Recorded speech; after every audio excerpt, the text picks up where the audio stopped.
பிரபம் பாதிக்கப்பட்ட ஃபேமிலியோட அவரோட ஒய்ஃபுக்கு தாங்க சிஎம் சார் நமக்கு பார்த்து வேலை போட்டு கொடுக்குறாரு. இது அவங்களோட வாழ்வாதாரத்துக்கு ரொம்பவே உதவியாக இருக்குது. அவங்களுக்கு ஒரு கை குழந்தை, இந்த ஒரு பையன் ஒருத்தன், இன்னொரு பொண்ணு 6th ஸ்டாண்டர்ட் படிக்கிற பொண்ணு ஒன்று இருக்குது. இந்த ஒரு வருஷ காலமாகவே ரொம்ப கஷ்டப்பட்ட இதில் தான் இருக்கோம். அவங்க அப்பா அம்மா நாங்கள் எல்லோரும் சேர்ந்து தான் பார்த்துக்கிட்டு இருக்கோம். இது அவர் கொடுக்கறது உண்மையாகவே அவங்க வாழ்வாதாரத்தை உயர்த்தி தந்து பண்ணுற மாதிரி தாங்க இருக்குது. என்னோட மாமா இறந்துருக்காருங்க. என்னோட சிஸ்டர் தான் இப்போ வேலை வாங்குறாங்க. ஹரிபிரபு. என்னோட சிஸ்டரோட ஹஸ்பண்ட். அவங்களோட லைஃப்க்கு ரொம்ப ஹெல்ப்ஃபுல்லாக இருக்கும். குழந்தைகளுக்கு படிப்புக்கு அவங்களோட லைஃப் ஹேண்டில் பண்ண இட் வில் பி யூஸ்ஃபுல். ஒரு பையன், ஒரு பொண்ணு, ஒரு பையன். 9 months ஆகுது. ஃபினான்ஷியலாகவும் இருக்கு, as well as அவங்க மன ரீதியாகவும் பாதிக்கப்பட்டிருக்காங்க. இந்த வேலை வந்து அவங்களுக்கு அந்த பசங்களுக்கு எந்த அளவுக்கு உதவியா இருக்கு?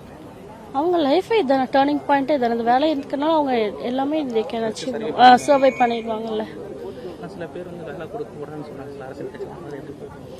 சார் இது வந்து வேலை கொடுக்கக்கூடாதுன்னு சொல்றாங்க. ஆனால் அவர் வந்து அவங்களோட ஃபேமிலியோட பெனிஃபிஷரிக்காக தானே கொடுக்குறாங்க.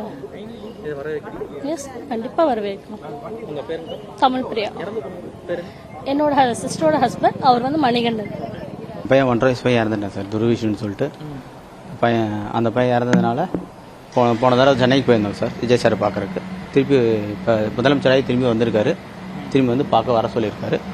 அதை போய் பார்க்க போயிட்டுருக்கோம். இந்த கவர்மெண்ட் வேலை தரதா சொல்லியிருக்காங்க. ஆமாங்க சார், தாலுக்கா ஆஃபீஸில் கொடுக்க எல்லாம் ஃபார்மெலாம் கொடுக்க சொன்னாங்க சார். எல்லாம் கொடுத்துட்டோம். என்ன பதவின்னு தெரியலைங்க சார். என்ன கொடுக்குறாங்கன்னு தெரியல, போய் பார்த்தா தான் சார் தெரியும். வேலை உங்களுக்கு எந்த வகையில் அது வந்து பையன் இருந்தது இழப்பு தாங்க சார். அது இருந்தாலும் வந்து கொடுக்குறேங்கிறாங்க. சரி, என்ன பதவி எதுன்னு பார்த்து போகலாம். அரசியல் கட்சியில் வேலை கொடுக்கக்கூடாது, தப்பான சார். அது நமக்கு தெரியாதுங்க சார். நாங்கள் அரசியல் பற்றி எனக்கு தெரியாது எதுவும். நான் அதனால் வந்து எது ஸ்பெஷல் கொடுக்குறேங்கிறாங்க. அது எதாவது பண்ணுறாங்கன்னு தெரியலைங்க சார். நல்ல விஷயமா தான் பார்க்குறேன். நான் தாங்க சார். விமல்ஸ்.